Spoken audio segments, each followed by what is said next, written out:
Следующий кит — нежданчик.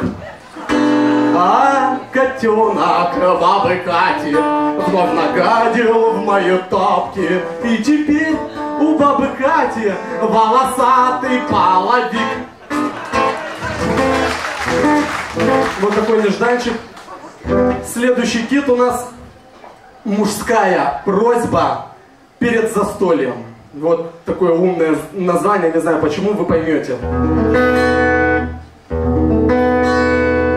Не давай мне, не давай. Не давай мне, ради Бога. Умоляю, не давай. Я по пьяни прошу много. Умоляю, не давай. Короче, мне стыдно.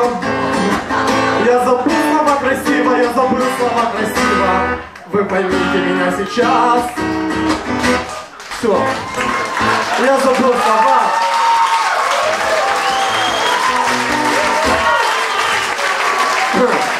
Но обещаю, в следующий раз я порадую этим китом. Так, ладно.